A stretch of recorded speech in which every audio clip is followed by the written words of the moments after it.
नमस्कार, बहुत स्वागत है आपका इंडिया न्यूज हरियाणा पर। मैं हूं आपके साथ निहारिका श्रीवास्तव और आप देख रहे हैं हरियाणा विशेष। दिल्ली में किसान आंदोलन की आहट एक बार फिर से सुनाई थी। किसानों ने अपनी मांगों को लेकर फिर से हुंकार भरी है। एमएसपी पर कमेटी समेत दूसरी मांगों को लेकर अन्नदाता ने फिर से राजधानी का रुख कर लिया। किसानों के दिल्ली पलायन से दिल्ली पुलिस और प्रशासन के हाथ पैर फूल गए हैं। दिल्ली में कैसा रहा माहौल, देखिए ये रिपोर्ट।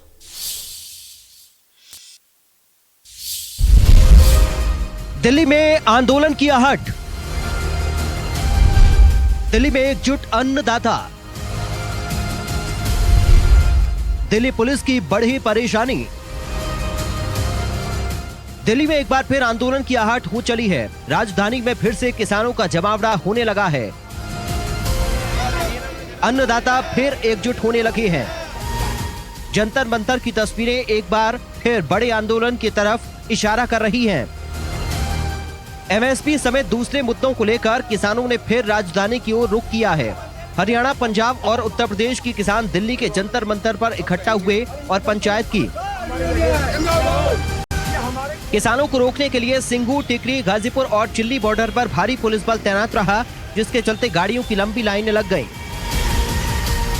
गाजीपुर बॉर्डर पर मौजूद है और यहाँ पर देख सकते हैं पुलिस द्वारा बैरिकेड लगाई गई है। आप तस्वीरों में देख सकते हैं यहाँ पर जो किसान थे उनको रोका गया है और साथ ही जो दिल्ली में जिस तरीके से जंतर मंतर पर किसानों द्वारा महापंचायत का आयोजन हो रहा है, उसी के चलते यहाँ पर पुलिस फोर्स जो भारी संख्या में तैनात की गई है। आप देख सकते हैं जो भी गाड़ी निकल रही है उसको चेक किया जा रहा है और साथ ही और प्रत्येक गाड़ी को यहाँ पर रोका जा रहा है और साथ ही चेक किया जा रहा है।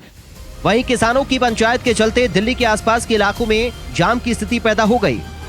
हम इस वक्त गाजीपुर बॉर्डर पर मौजूद है। कई घंटे से लोग हैं वो जाम में फंसे हुए हैं। आप मेरे पीछे देख सकते हैं कई किलोमीटर ये जो कहें तो नोएडा से ये एक्सप्रेसवे है वो आता है। देख सकते हैं तस्वीरों में काफ़ी लंबी लाइनों की कतार है वो लगे हुए हैं। लोग हैं जो कि सुबह सुबह अपने जॉब पे जाते हैं, अपने काम धंधे के लिए जाते हैं।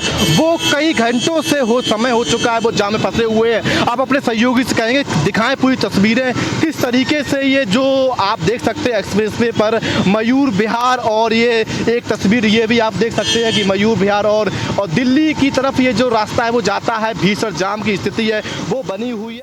दिल्ली पुलिस की लाख कोशिश के बावजूद किसान जंतर मंतर तक जा पहुंचे। गाजीपुर बॉर्डर पर तो किसान सड़क पर ही धरने पर बैठ गए और नारेबाजी करने लगे।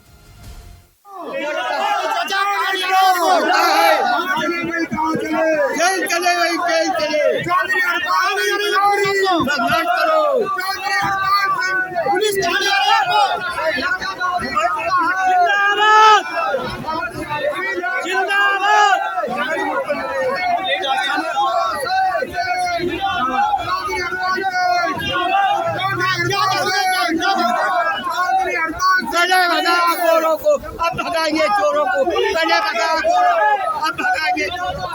पुलिस को आगे करता है, नहीं चलेगी, नहीं चलेगी, नहीं चलेगी, नहीं चलेगी। पुलिस को आगे करता है।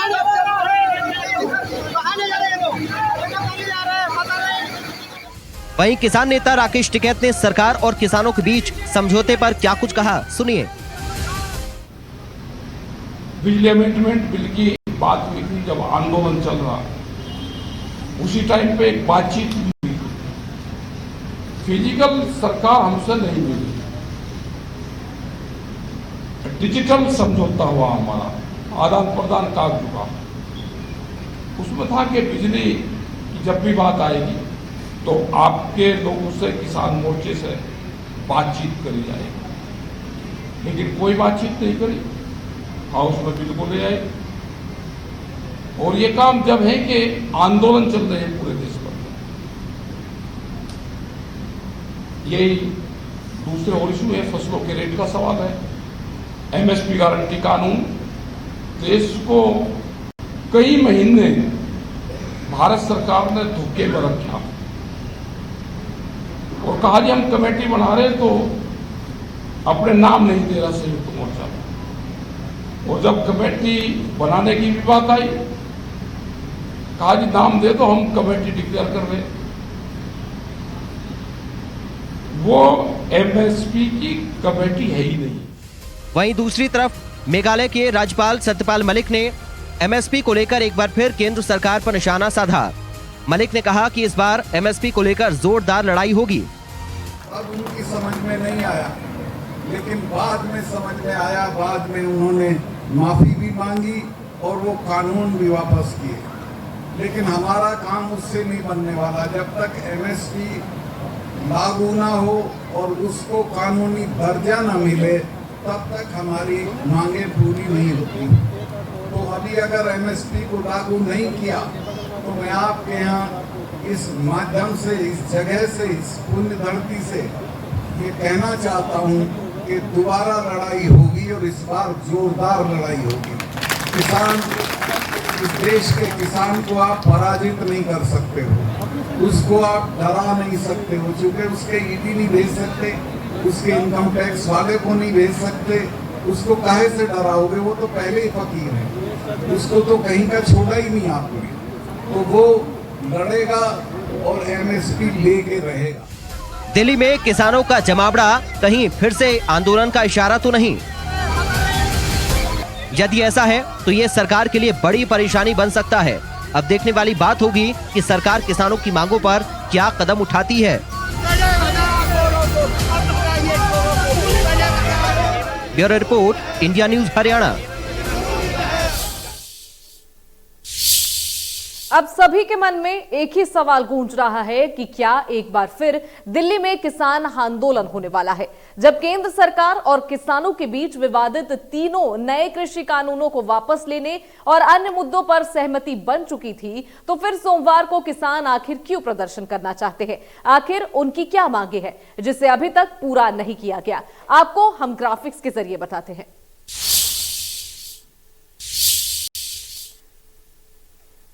तो लखीमपुर खीरी के पीड़ित परिवारों को न्याय दिलाना किसानों की ये मांग है। वहीं आपको बता दें, किसानों को जेल से रिहा करना भी उनकी मांग है। तो क्या क्या मांगे अभी भी हैं जो पूरी नहीं हुई हैं और जिसको लेकर किसान वापस प्रदर्शन करने वाले हैं? तो केंद्र राज्य मंत्री अजय मिश्रा टेनी की गिरफ्तारी पर भी ये लोग प्रदर्शन कर रहे हैं। तो ये हम ग्राफिक्स के जरिए आपको बता रहे। वहीं एमएसपी पर कानून बनाने की मांग भी कर रहे हैं जो किसान है वो।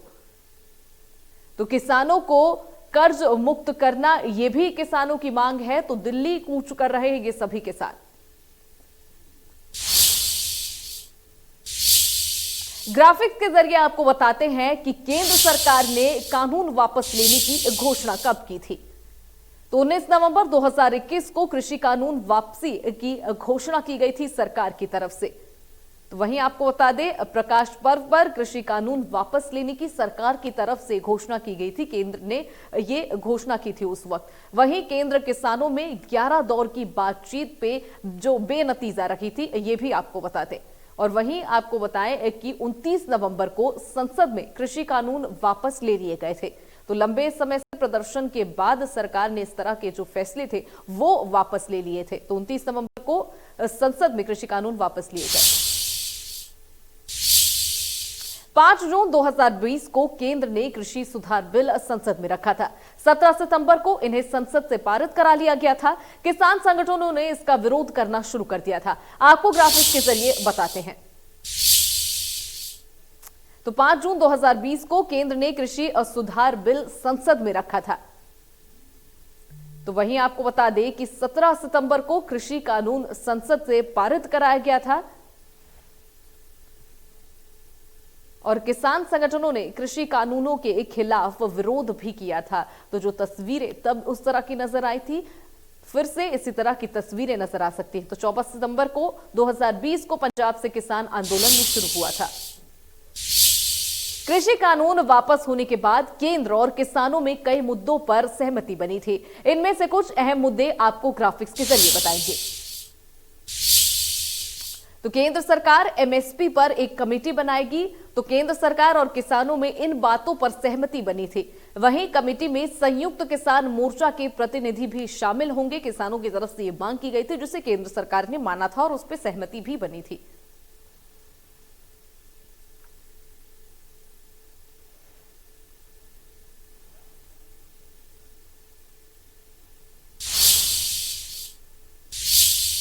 सरकार की टीचर्स ट्रांसफर ड्राइव पॉलिसी पर टकराव की स्थिति पैदा हो गई। एक तरफ जहां टीचर्स पॉलिसी के विरोध में सड़क पर उतर गए हैं, तो वहीं प्रदेश के कई गांवों में लोगों ने सरकारी स्कूलों में ताले जड़ दिए। कई स्कूलों में ही धरना शुरू कर दिया गया है। देखिए ये रिपोर्ट।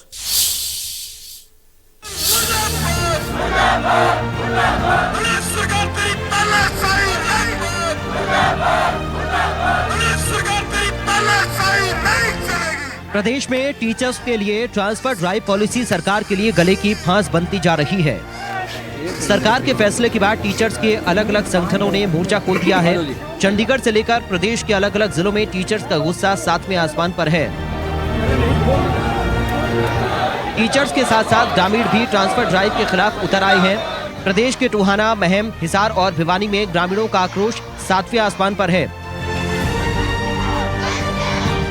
टोहाना के पिरथला और चंदड़ कला में गांव के लोगों ने स्कूलों पर ताले जड़ दिए। महम चौबीसी के सीसर खास गांव में ग्रामीणों ने सरकारी स्कूल पर बवाल काटा। टोहाना और महम के साथ साथ हिसार के प्रभुवाला गांव के ग्रामीणों ने शिक्षा अधिकारी के जरिए मुख्यमंत्री और शिक्षा मंत्री को ज्ञापन सौंपा। तो भिवानी के नांगल गांव में तबादला नियुक्ति के विरोध में ग्रामीण लामबंद दिखाई दिए। उधर चरखी दादरी में भी ग्रामीण धरने पर बैठे हैं। स्कूलों को मर्ज करने व वहाँ गवर्नमेंट स्कूलों में से पोस्टें ख़त्म करने को लेकर ग्रामीणों में रोष बना हुआ है। यहाँ जिले के चरखी दादरी के दर्जनों गांवों में स्कूलों को ताला लगा दिया गया और धरने पर भी बैठे हुए हैं। आप देख सकते हैं कि हम गांव गिरी कला में हैं। वहाँ government school senior secondary school के प्रांगण में भी धरना देकर ग्रामीण बैठे हुए हैं जो जिनकी मांगे हैं। और उनका कहना है कि अगर पोस्ट खत्म कर दी गई तो बच्चों के पढ़ाई पर बहुत ही असर पड़ेगा। अब हम ग्रामीणों से बात करेंगे, उनसे पूछेंगे वो धरने पे क्यों बैठे हुए हैं। जी अंकल जी, कैसे क्या हुआ, क्यों बैठे हुए हैं आप? जी हमारे स्कूल में स्टाफ है वो बिल्कुल है नहीं। 6 क्लासों में एक स्टाफ है, स्टाफ पूरा चाहिए। बच्चे काफ़ी नफरी है ताकि उनको पढ़ाया जाए बच्चों को। तो धरने पर बैठने का आपका? जी हमारा तो धरने तक सीमित है। बाकी अब जब हल्ला उल्ला ज़्यादा करे तो कानून को नहीं दे। बाकी धरने पर बैठेंगे, संघर्ष करेंगे। वहीं टीचर्स और ग्रामीणों के प्रदर्शन पर शिक्षा मंत्री कंवरपाल गुर्जर ने कहा कि विरोध का कोई मतलब नहीं है। यूनियन के साथ पहले भी बातचीत हुई है। ट्रांसफर ड्राइव को लेकर उन्हें कुछ समस्याएं हैं। देखिए, हमने जिस प्रकार से ट्रांसफर किए हैं, ऑनलाइन ट्रांसफर किए हैं और जिस प्रकार से हमने ऑप्शन दिया तो उसकी हर जगह तारीफ हुई है। लेकिन हो सकता है कुछ समस्याएं इसमें अब की बार आई हों, कुछ पोस्टें कैप्ट हुई हों। तो मेरे पास पहले भी यूनियन के लोग आए थे और मैंने डायरेक्टर से अपना जो हमारा डायरेक्टर है उसके साथ उनकी बातचीत कराई थी, एसीएस के साथ भी बात कराई थी। और कल हमने दोबारा फिर बैठक रखी। दोबारा से मैंने यूनियन के लोगों को बुला रखा। तो अगर कोई उनकी समस्या होगी तो निश्चित तौर से जो जेन्युइन समस्या होगी उसका समाधान। टीचर्स के ट्रांसफर ड्राइव का मुद्दा है क्या और इसका विरोध क्यों हो रहा है, ग्राफिक्स के जरिए समझते हैं। ट्रांसफर ड्राइव का विरोध, टीजीटी के समाप्त किए पदों की बहाली, कैप्ट किए पदों को रिलीज करने की मांग, साल भर के भीतर रिटायर्ड होने वाले टीचर्स को ट्रांसफर से छूट मिले, मर्ज किए गए स्कूलों में पदों को कम नहीं किया जाए, आरटी के तहत स्कूलों में सभी विषयों के टीचर नियुक्त हों, एसएचएम के पदों को सीनियर सेकेंडरी स्कूल में भी खोला जाए, मुख्य अध्यापक के औपचारिक पद 1700 की जगह 2000 किए जाएं। ट्रांसफर ड्राइव तो बच्चों को अध्यापक देने के लिए चलाई जाती है, लेकिन ये कौन सा नियम है? ये कौन सा नियम है कि बच्चे वहाँ होते हुए अध्यापक को और दूसरे स्कूल में भेजा जा रहा है और वहाँ पे जहाँ पे 0 बच्चे हैं। तो ये अनियमितताएं पाई गई हैं। 1.5 महीने से हम लगातार शिक्षा विभाग के हर एक अधिकारी को बता चुके हैं, लेकिन किसी ने भी उन अनियमितताओं को ठीक करने के बजाय आके लिपापोती कर दी कि शिक्षक तो ट्रांसफर को इसलिए मना कर रहे हैं क्योंकि उनको दूर जाना पड़ेगा। ट्रांसफर ड्राइव को लेकर टीचर्स का आंदोलन लगातार तेज हो रहा है। ऐसे में सरकार ने टीचर्स को 23 अगस्त को चंडीगढ़ में बातचीत के लिए बुलाया है। अब देखने वाली बात होगी कि इस बैठक में क्या निष्कर्ष निकलता है। हरियाणा स्कूल लेक्चरर एसोसिएशन की ओर से पूरे प्रदेश भर में धरना प्रदर्शन करने के बाद आज पूरे प्रदेश भर के लेक्चरर पंचकुला में पहुंचे हैं, जिसके बाद पंचकुला से चंडीगढ़ बॉर्डर पर हैं। इसमें इन टीचर्स की ओर से मांग की जा रही है कि जो सरकार की ओर से दिशा निर्देश जारी किए गए हैं, जो ट्रांसफर पॉलिसी लेकर आई गई है, वो कहीं ना कहीं बंद की जाए, उसके चेंज किया जाए, क्योंकि कुछ स्कूल ऐसे हैं जहां से ट्रांसफर होने के बाद वहां पर बच्चों की पढ़ाई करने के लिए कोई टीचर मौजूद ही नहीं है। वही पूरे हरियाणा के अंदर साइंस के टीचर हो या फिर मैथ के टीचर हो, उनकी बेहद भारी कमी है। इसके साथ साथ बड़ी बात यह भी सामने आई है कि अभी तक जितने भी टीचर्स को ट्रांसफर पॉलिसी के तहत रखा गया, जबकि पहले ही टीचर दावा कर रहे हैं कि 200 किलोमीटर के एरिया में उनकी पोस्टिंग है, उन्हें ट्रांसफर पॉलिसी से किसी प्रकार की कोई दिक्कत नहीं है। लेकिन जो समस्या खड़ी होती है वो ये है कि अगर टीचर्स का ट्रांसफर कर दिया जाएगा तो जो मौजूदा स्कूल से जहां से उन्हें ट्रांसफर किया गया है वहां पर किसी अन्य टीचर की पोस्टिंग नहीं की गई है। ऐसे में वहां पढ़ने वाले बच्चों के लिए बड़ी भारी परेशानी ये खड़ी हो जाएगी कि वो कहीं ना कहीं प्राइवेट स्कूल की ओर मूव करेंगे। ऐसे में पहले भी सरकार पर आरोप लगाते रहे हैं कि सरकार की ओर से प्राइवेट स्कूल्स को कहीं ना कहीं प्रोत्साहन दिया जा रहा है। ऐसे में सरकारी टीचर्स का इसी पॉलिसी के तहत घुमावदार रवैये के चलते ट्रांसफर किया जा रहा है। ऐसे में यदि ट्रांसफर किया जाएगा तो जो मौजूदा स्कूल है वहां पर बच्चों को पढ़ाने के लिए कोई टीचर मौजूद नहीं होगा। वही दावा यह भी किया गया है कि अभी तक टीचर जिस क्लास के लिए है, जिस सब्जेक्ट के लिए है, उसके अलावा निचली क्लास के जो स्टूडेंट्स हैं उनकी क्लासेस अभी भी लेते रहते हैं, जबकि भविष्य में लेने में भी कोई परेशानी नहीं है। लेकिन इस तरह से टीचर्स को ट्रांसफर पॉलिसी में उलझाकर अलग अलग दिनों तक प्रताड़ित करना कहीं ना कहीं गलत ठहराया गया है। इन्हीं मांगों को लेकर पूरे के पूरे प्रदेश के टीचर पंचकुला में जमा हुए हैं। वहीं अभी टीचर्स का एक संगठन, एक टीम सीएम के ओएसडी से मिलने के लिए गई है ताकि इन मांगों को उनके सामने रखा जा सके और कहीं ना कहीं एक नीति बनाई जा सके। कैमरामैन कपिल नागपाल के साथ अमित शर्मा, इंडिया न्यूज हरियाणा। चंडीगढ़ में राज्य स्तरीय दिशा कमेटी की बैठक का आयोजन किया गया, जिसकी अध्यक्षता मुख्यमंत्री मनोहर लाल ने की। राज्य स्तरीय कमेटी की बैठक में केंद्र और राज्य सरकार की परियोजनाओं की समीक्षा भी की गई। इस बैठक में विकास एवं पंचायत मंत्री देवेंद्र बबली, सांसद प्रशासनिक सचिव समेत तमाम उपायुक्त भी शामिल हुए। बैठक में कुल 40 एजेंडों पर मुख्यमंत्री के सामने रखे गए और 28 विभाग निगमों और बोर्डों के कार्यों की समीक्षा भी हुई। इस दौरान मुख्यमंत्री ने विभागों को प्रदर्शन पर फीडबैक भी लिया।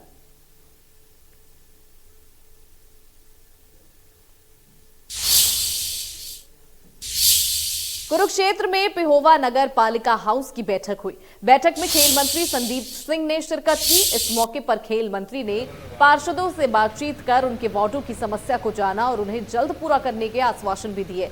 खेल मंत्री ने बताया कि वार्ड नंबर 8 में खाली पड़ी नगर पालिका की जगहों में छोटा इंडोर हॉल बनाया जाएगा, जिसमें badminton, table tennis, gymnastic, athletics सहित कई दूसरे खेलों की सुविधाएं दी जाएगी। खेल विभाग ने बजट तैयार कर लिया है। नगर पालिका पार्षदों ने भी भूमि पर इंडोर हॉल बनाने की सहमति का प्रस्ताव पास किया। खेल मंत्री संदीप सिंह ने बताया कि गोचरद में पास खाली पड़ी नगर पालिका की लगभग 6.5 एकड़ भूमि में करोड़ों रुपए की लागत से स्पोर्ट कॉम्प्लेक्स बनाया जाएगा, जिसकी प्रक्रिया भी शुरू कर दी गई है। सफाई को लेकर यहाँ पर हम 2 स्पोर्ट्स के जो हैं स्टेडियम, एक बड़ा स्टेडियम बना रहे हैं। एक बच्चों के लिए छोटी नर्सरी के रूप में बच्चे खेल सकें शहर के बीचों बीच, वो बना रहे हैं। और यहाँ पर किस प्रकार फंड जो है और पानी के स्ट्रॉम को लेकर, जो बरसाती पानी जो है उसको लेकर किस प्रकार वो आगे बढ़ाया जाए, सफाई को यहाँ जो काम हैं वो हों। क्योंकि जब इलेक्शंस थे उस दौरान सभी एमसी, सभी हमारे जो कैंडिडेट थे वो ये कहते थे हम ये करवा देंगे, हम वो करवा देंगे। तभी चीज़ें होती हैं जब एक टीम अच्छी बनती है। टीम हमारी अच्छी बनी हुई है और हम अच्छा काम करेंगे। हाउस की भी सहमति हुई है और डायरेक्शन भी यही है कि हम अच्छे रास्ते जाकर अच्छा काम करें। सर स्पोर्ट्स एक तो शहर के बीच में जगह फाइनल हुई है और एक बिल्कुल शहर के साथ है, नगर पालिका की जगह शहर के बिल्कुल साथ, वहाँ पर बड़ा स्टेडियम जो है 6-6.5 एकड़ के अंदर वो जगह में बड़ा स्टेडियम बनेगा। क्योंकि पेहवा के अंदर आज तक कभी भी कोई बड़ा स्टेडियम नहीं बना था। माननीय मुख्यमंत्री जी की जब रैली हुई थी उस दौरान माननीय मुख्यमंत्री जी ने घोषणा की थी कि यहाँ एक बड़ा स्टेडियम बनेगा, तो वो स्टेडियम वहाँ पर बनेगा। चंडीगढ़ में मुख्य सचिव ने हरियाणा परिवार सुरक्षा न्यास की प्रबंधक समिति की पहली बैठक की अध्यक्षता की। बैठक में 9 एजेंडों पर विस्तार से चर्चा की गई। बैठक में मुख्य सचिव ने कहा कि मुख्यमंत्री मनोहर लाल की घोषणाओं के अनुरूप योजनाओं को सुव्यवस्थित ढंग से लागू करने से हरियाणा परिवार सुरक्षा न्यास की स्थापना की गई है। इस न्यास का मुख्य उद्देश्य अलग अलग विभागों की बीमा योजनाओं को एक छत के नीचे लाना है। व्यापारी सामूहिक निजी दुर्घटना बीमा योजना और मुख्यमंत्री व्यापारी क्षतिपूर्ति बीमा योजना का अधिक से अधिक प्रचार प्रसार किया जाए, जिससे व्यापारी इन योजनाओं से अवगत हो सके और पूर्ण रूप से इसका लाभ भी उठा सके।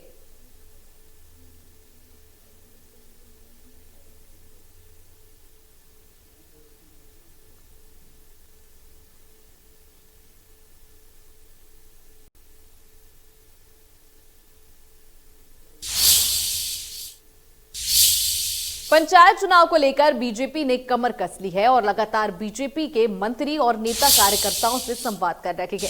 इसी कड़ी में जींद में बीजेपी की बैठक हुई, जिसमें जींद पंचायत चुनाव प्रभारी और राज्य मंत्री कमलेश ढाणा उपस्थित रहे और प्रमुख पदाधिकारियों के साथ पंचायत चुनाव को लेकर मंथन भी किया।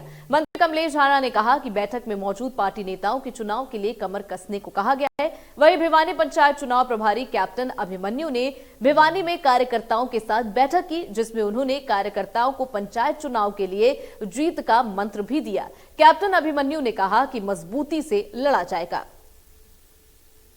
देखिए, आज जिला जींद की पंचायती राज समिति की जो बैठक थी, आज हमारे कार्यकर्ताओं की सभी हमारी कोर कमेटी की रायशुमारी की बैठक थी और यहाँ का मुझे प्रभारी लगाया गया है। तो हमें यहाँ से हमारे सभी कार्यकर्ताओं की, सभी वरिष्ठ नेताओं की जो रायशुमारी थी, जो उनकी राय थी वो ली है और उन्हें का हमारे ऊपर प्रदेश अध्यक्ष और संगठन के पास भेजने का काम करेंगे। देखिए, वो तो संगठन विचार करेगा, जो हमारा संगठन का फैसला होगा उसी के उस पर हम सभी कार्यकर्ता काम करेंगे। और जो चुनाव की बात है वो शायद अगले महीने तक, अभी मैं तारीख का तो नहीं पता है, तो सितंबर का महीने तक तय हो जाएंगे। देखिए, तो आपने पता, आम आदमी पार्टी एक लुटेरी पार्टी है, लोगों को बहकाने का काम करती है और जो इस तरह के काम करे आप सभी जनता के सामने है, तो इस तरह के काम करती है आम आदमी पार्टी।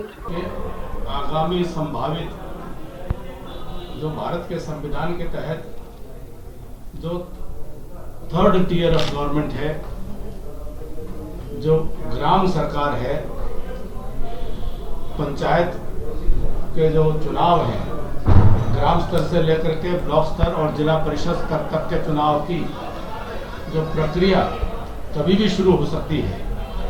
पंचायत चुनाव के तैयारियों की एक समीक्षा और पंचायत चुनाव के लिए किस प्रकार की तैयारियां आगे करनी है, की जानी चाहिए, कार्यकर्ताओं के साथ उसका विचार विमर्श।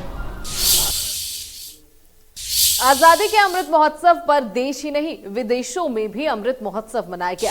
लंदन में 21 अगस्त को आजादी का अमृत महोत्सव समारोह का आयोजन किया गया, जिसमें लंदन में बसे भारतीय प्रवासियों ने बढ़ चढ़कर हिस्सा लिया।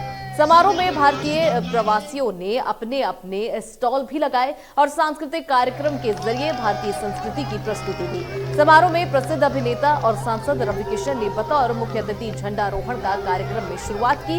मंच का संचालन मूल रूप से रोहतक निवासी और इंग्लैंड में सबसे प्रसिद्ध एशियाई मूल के रेडियो जॉकी के तौर पर पहचाने वाले रवि शर्मा ने किया। उनके नेतृत्व में हरियाणा एसोसिएशन के यूके ने हरियाणवी जलेबी और रबड़ी मुक्त भी बांटी। आपको बता दें, जिस समारोह में शामिल लोगों को देसी जलेबी का टेस्ट रखने को भी मिला। समारोह में जलेबी की मिठास के साथ साथ गीता ज्ञान मंदिर कुरुक्षेत्र से भेजी गई गीता की प्रतियों को भी कार्यक्रम में आने को मेहमान को भेंट किया गया। इस मौके पर हरियाणा के लिए और गर्व की खास बात यह रही कि जब कॉमनवेल्थ गेम्स में अपनी मेहनत और जज्बे से भारत की शान बढ़ाने वाले हरियाणवी खिलाड़ियों और उनका हरियाणा सरकार की तरफ से दी गई पुरस्कार राशियों पर आधारित हरविंदर मलिक की कंपनी सरस्वतिका एंटरटेनमेंट की तरफ से एक खास डॉक्यूमेंट्री का प्रदर्शन हुआ, जिसे हजारों की संख्या में आए भारतीय दर्शकों ने सराहा।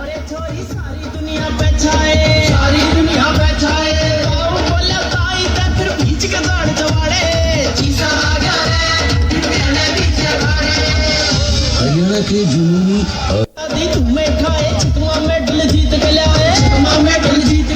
हरियाणा के छोरे छोरी सारी दुनिया बचाए, सारी दुनिया बचाए।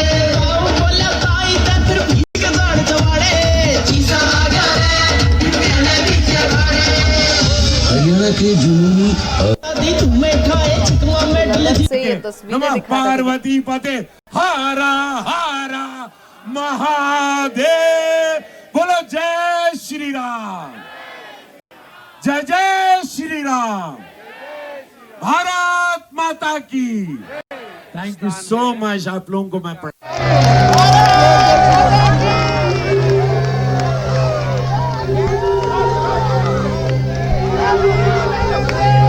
सब मिलकर के राष्ट्रगान गाएंगे।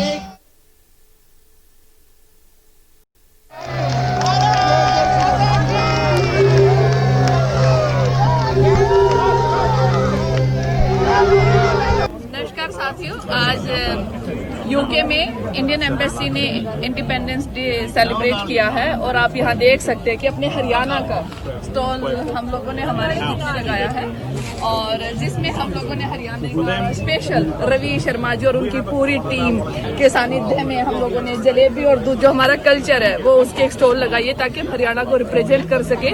और उसमें आप यहाँ पे देख सकते हैं कि कितनी सारी, इवन मैं ये कहूँगी सबसे लंबी लाइन हमारे हरियाणा वालों की ही है और बहुत अच्छा है कि हमें ऐसे सेलिब्रेट करना चाहिए, एक साथ होना चाहिए। जब भी देश की बात होती है तो हमें देश के लिए इकट्ठे होना चाहिए। नमस्कार साथियों, आज